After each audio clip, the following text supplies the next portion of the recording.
കുടുംബത്തോട്, ഭാര്യയോട്, മക്കളോട് നിസ്കാരം കൊണ്ട് കൽപ്പിക്കണേ, കൽപ്പിക്കണേ. അതിന്മേൽ പരിപൂർണമായ ക്ഷമ അവലംബിച്ച് നിലകൊള്ളണേ എന്ന് വിശുദ്ധമായ ഖുർആൻ. ലാ നസ്അലുക റിസ്ഖാ നഹ്നു നർസുഖുക വൽ ആഖിബതു ലിത്തഖ്വാ. മൂന്ന് കാര്യങ്ങളാണ് അല്ലാഹു എടുത്തു പറയുന്നത്.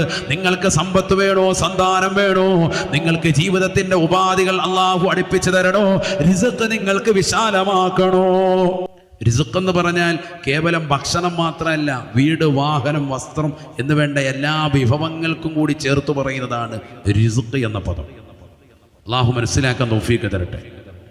അല്ലാഹു ഖുർആനിലൂടെ പറയുന്നു, ലാ നസ്അലുക റിസ്ഖ, നിങ്ങളോട് നാം വിഭവങ്ങളെ തേടുന്നില്ല. നിങ്ങൾക്ക് വീട് വേണോ, വാഹനം വേണോ, വസ്ത്രം വേണോ, ഭക്ഷണം വേണോ, ഒക്കെ ഞാൻ തരാം. എന്ത് ചെയ്യാന്നാൽ മതി? വഅ്മുർ അഹ്ലക ബിസ്സലാ, നിങ്ങളുടെ കുടുംബത്തോട് നിസ്കാരം കൊണ്ട് കൽപ്പിക്കുകയും നിങ്ങൾ നിസ്കരിക്കുകയും വേണം.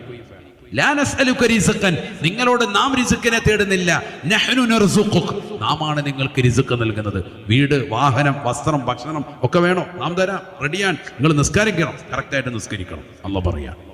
മാത്രമല്ല വൽ ആഖിബതു ലിത്തഖ്വാ, ഈ നിസ്കാരം നിലനിർത്തുന്നവൻ, തഖ്വയിൽ അധിഷ്ഠിതമായ ജീവിതം നയിക്കുന്നവൻ, അവന്റെ അന്ത്യം നന്നാവുകയും ചെയ്യും. അല്ലാഹു തൗഫീഖ് നൽകട്ടെ.